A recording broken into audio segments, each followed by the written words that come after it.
Hello students, and welcome again to the next video.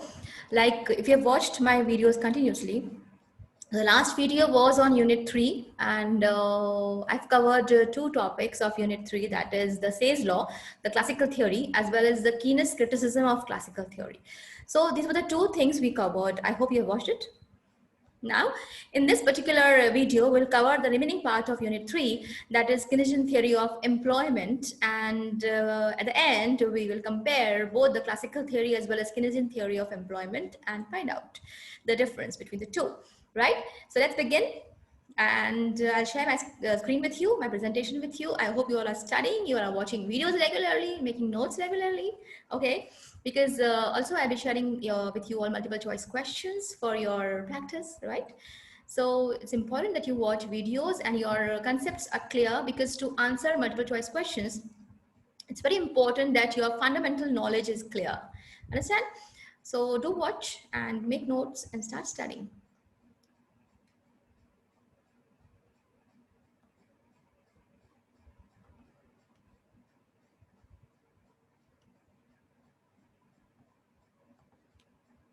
Yes, as you all know, online lectures are going on because of the situation going on around India, that is COVID-19. So as a part of that, we've started online lectures so that your academic loss is avoided. So let's begin. Now, Unit 3, Part 2, that's Keynesian theory of employment. Now, what this theory says. So Keynes offered this theory in 1936. Keynes explained in this theory that employment depends upon the income. So the standard of national income is higher, then the rate of employment will also be higher. So on the other hand, if the level of national income is lower, then the level of employment will be lower, vice versa.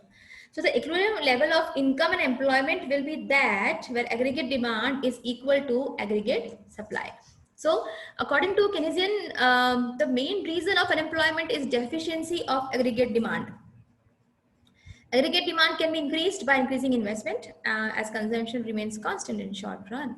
So during period of depression, the expectation of profit is remote, and thus private sector will not make an investment. Hence, to achieve the objective of full employment, investment by government will be called. As any law of economics, this law also has few assumptions that has to be followed. Let's understand. So it has been assumed that period taken is short run. There is no change in the amount of capital investment. There exists perfect competition in market. There is no foreign trade.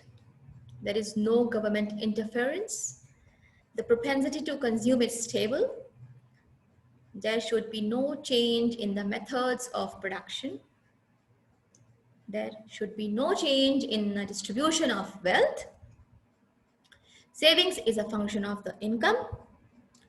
Labor is the only factor of production.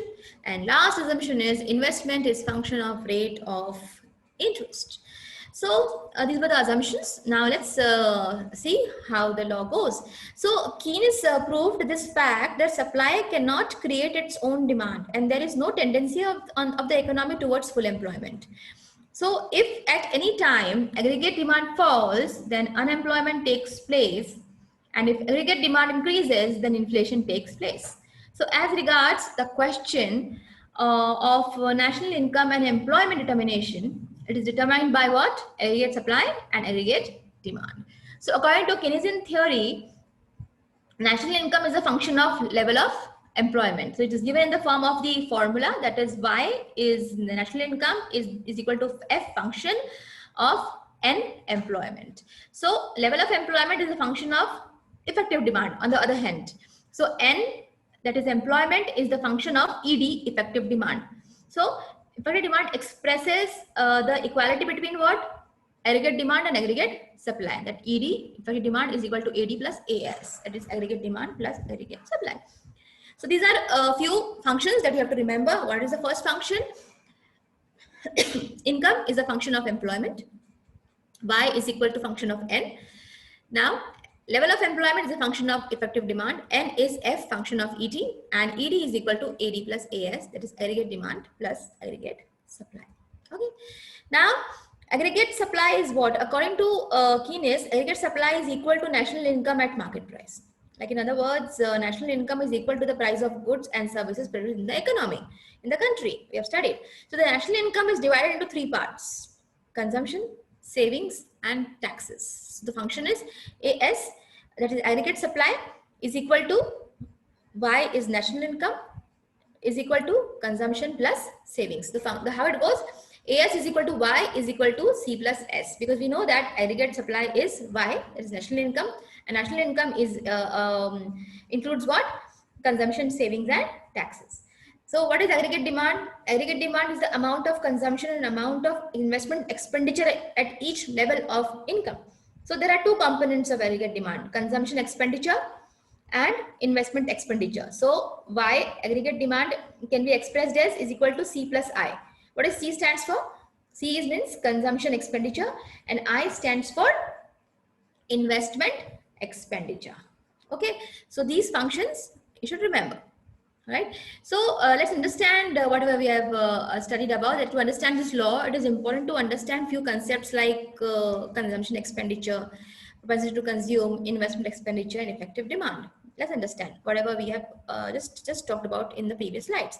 So consumption expenditure, it depends upon the size of national income. If the size of national income is greater, then greater is the amount will be spent on the consumption. So in other words, the marginal propensity to consume is greater than the gap between consumption and income is small, and the level of employment will be high. That is consumption expenditure.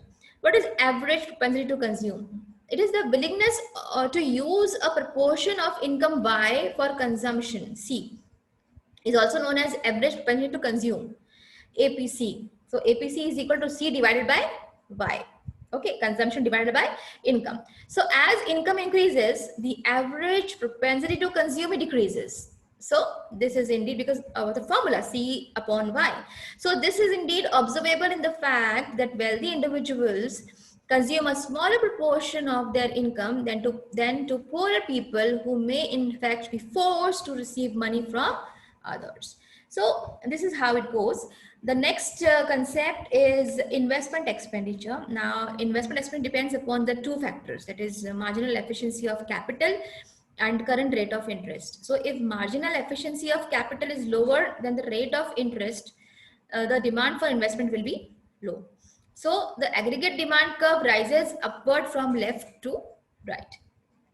Last, in effective demand, according to Keynes, the level of income and employment is determined at a point their aggregate demand curve intersects the aggregate supply curve, the point of equilibrium.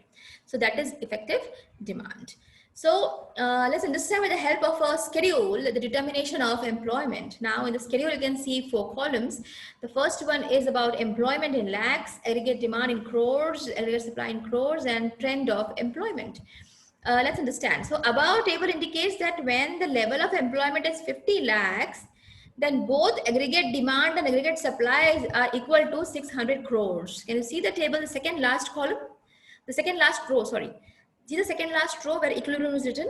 So the aggregate demand under this situation is called effective demand, because here the aggregate demand curve will intersect the aggregate supply curve and it will be a point of equilibrium, right?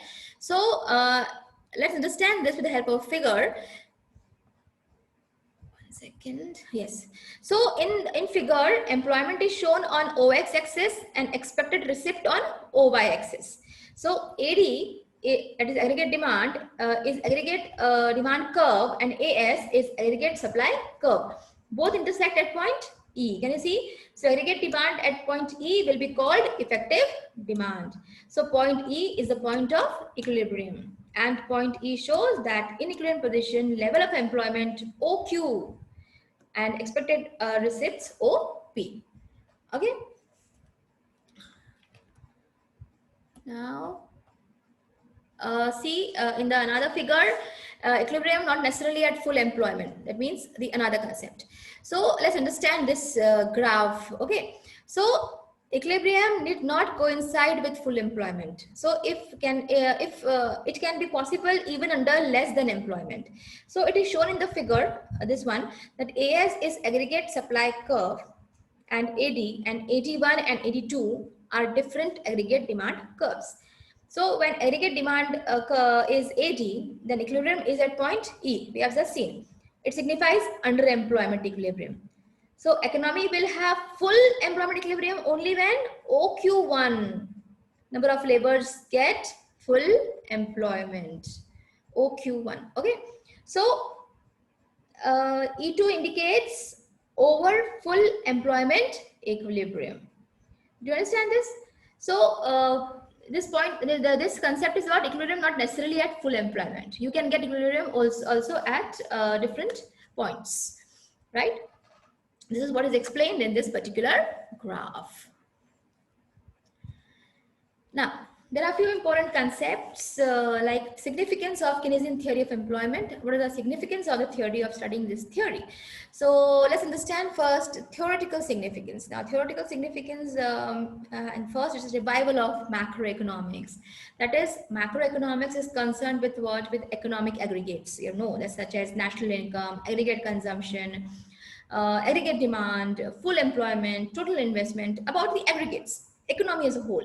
So classical economists made use of the principles of microeconomics in order to tackle the problems of macroeconomics.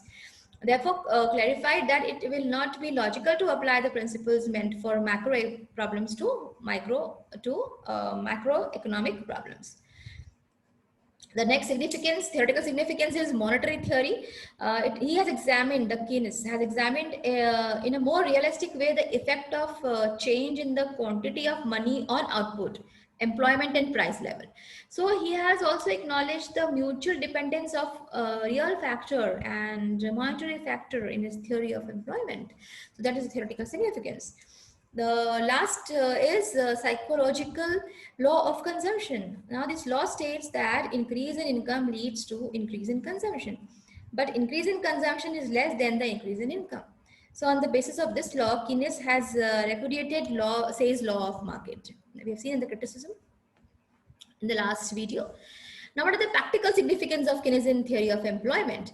Now, the very first practical significance is government interference. That is, according to Keynes, achievement of the objective of full employment is not possible without government intervention. So, under many circumstances, government interference in economic sector is in the interest of the people and economy, as per the Keynesian.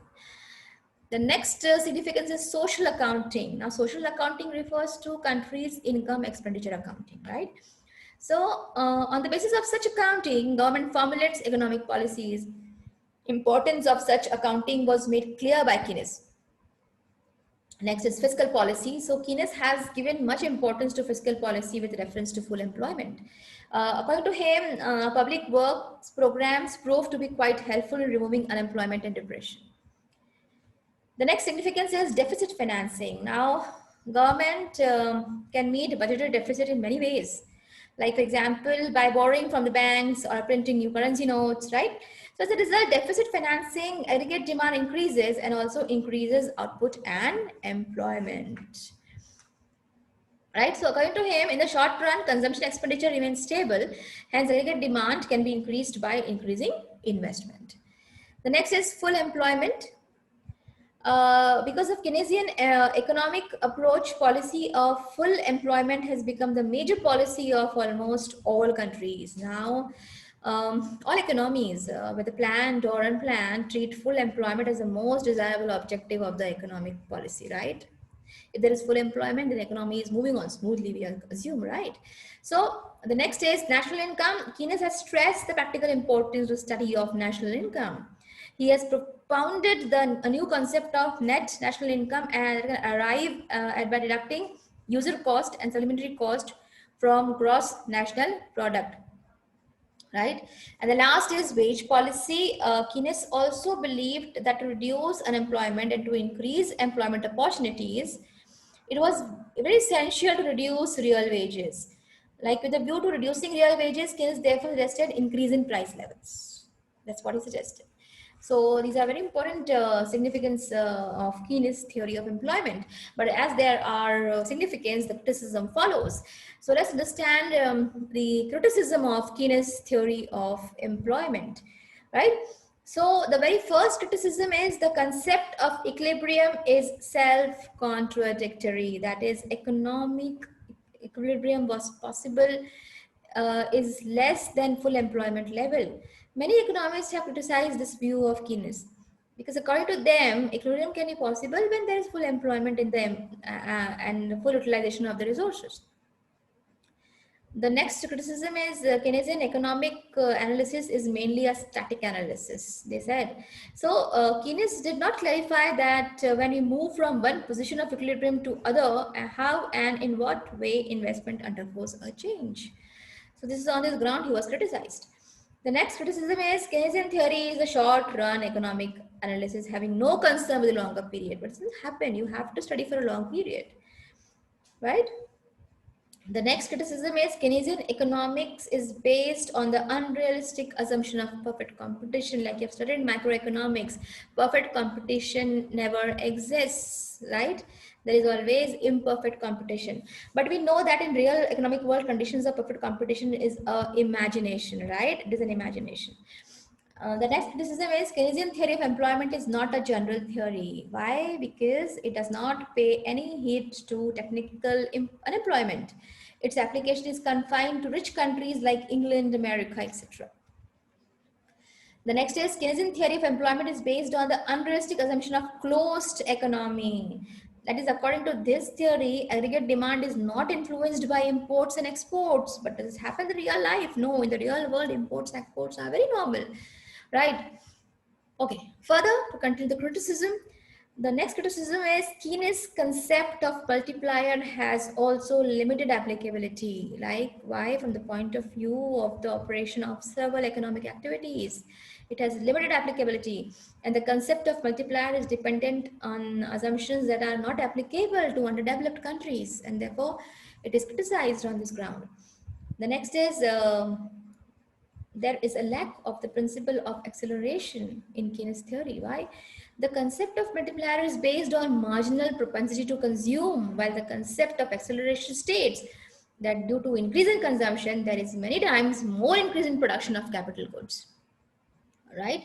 So these are a few criticisms, and the next is Keynesian theory seeks solution to the problem of depression and unemployment alone. That is, Keynes had not properly studied the problem of boom and inflation. What, when these happen, what happens to employment? What happens to employment rate then? It is not studied. So also the another criticism is Keynes asserted that rate of interest was purely a monetary phenomenon. Like there are few economists and are the view that rate of interest is influenced both by real and monetary factors. So how it is possible? The last one in the criticism is Keynes was of the firm view that rich and developed economies were generally subject to secular stagnation. Like, however, modern economists like Martina or somebody else finds that above apprehension of Keynes unfounded. On the contrary, these economists maintain that in the long run, there is more likelihood of secular inflation rather than secular stagnation. So these are few grounds on which Keynes theory is criticized. Okay.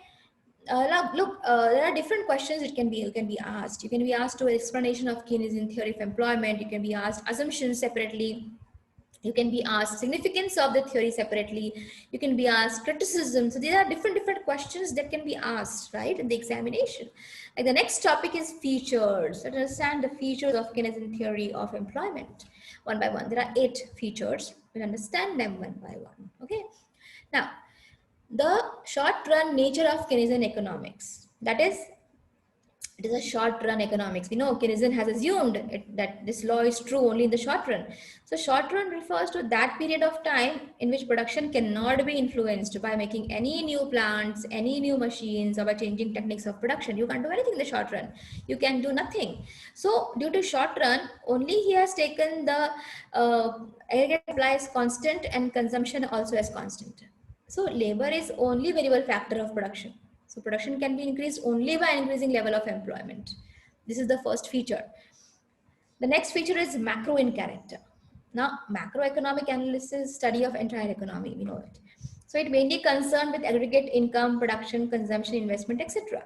So the analysis is based on the concept of general equilibrium, while micro analysis is based on the partial equilibrium, about the individual. It talks about individual, right? So Keynesian theory is macro in character. The next one is a comprehensive body of thought. That is, it is a comprehensive study of all conditions. Like, as a matter of fact, main problems of Keynes theory is effective demand. Any deficiency in it causes depression and unemployment, and any excess of it leads to more employment and inflation. Hence, Keynes theory is quite comprehensive, right? The next feature is a monetary economics, right? Classical economists gave more importance to real factors than to monetary factors. Now, Keynes acknowledged the influence of money in the determination of national income and employment. So, according to Keynes, a rate of interest, a rate of is determined by the demand and supply of money. So, increased money and supply lower the rate, which in turn induces more investment, and hence the results into more output and employment, right? So the next is importance of state intervention, government intervention. So he has attached great importance of government intervention in the economic sphere. He considered it inevitable to make up the deficiency of private investment. It is supplement to private investment, he said. So government intervention is very important according to him. The next is crucial role of investment. Now, Keynesian has taken the consumption as constant due to the short run. So he has taken the investment as important function to increase the aggregate demand to achieve the full level of employment. So there is crucial role of employment in Keynesian theory.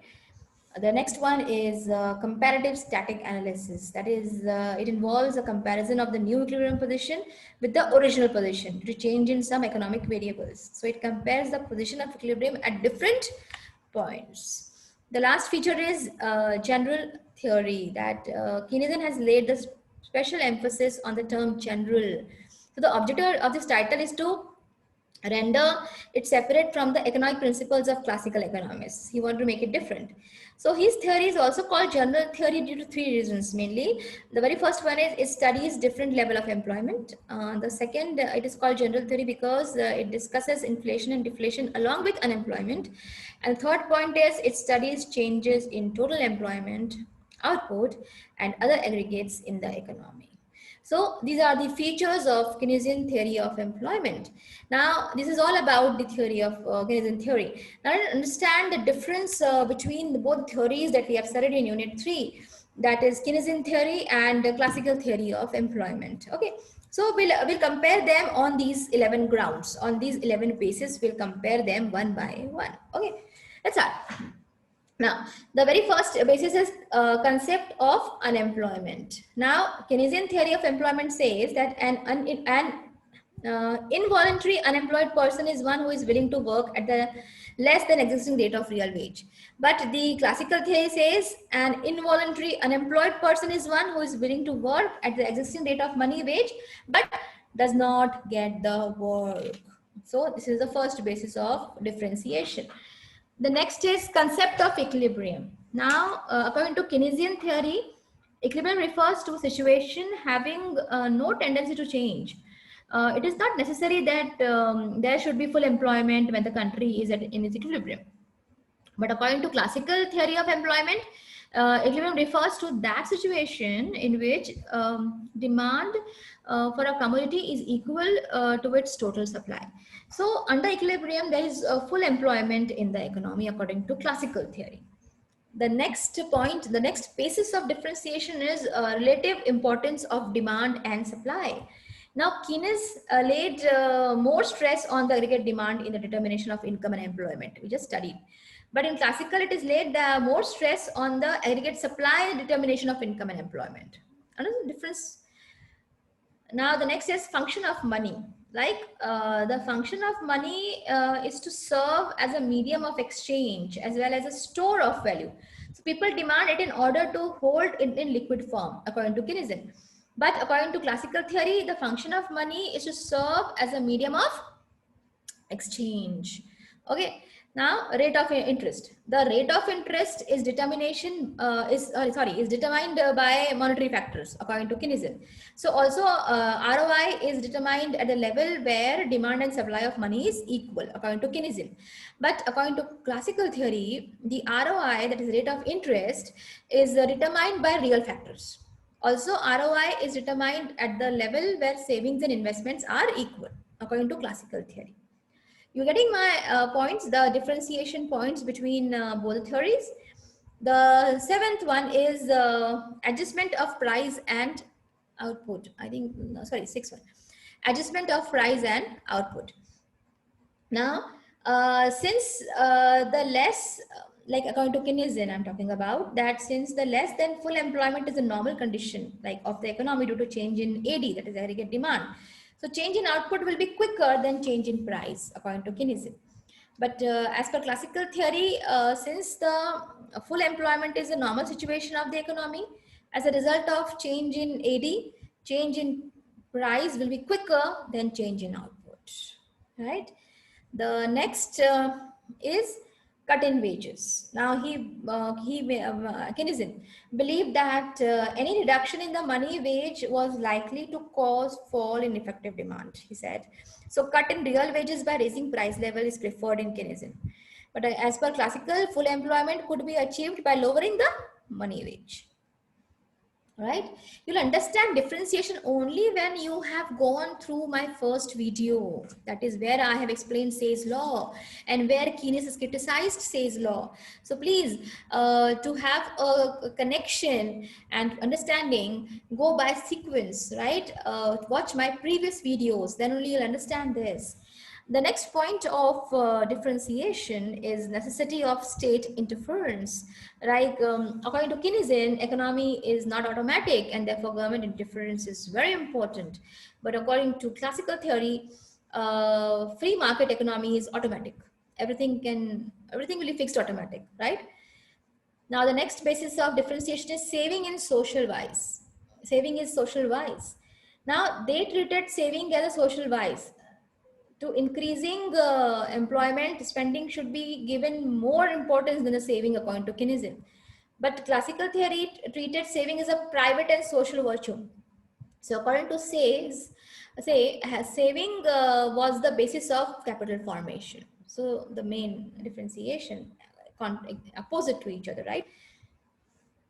Next is dynamic expectation render Keynesian theory dynamic to some extent, right? But classical theory analysis is static. It has no significance for study of expectation.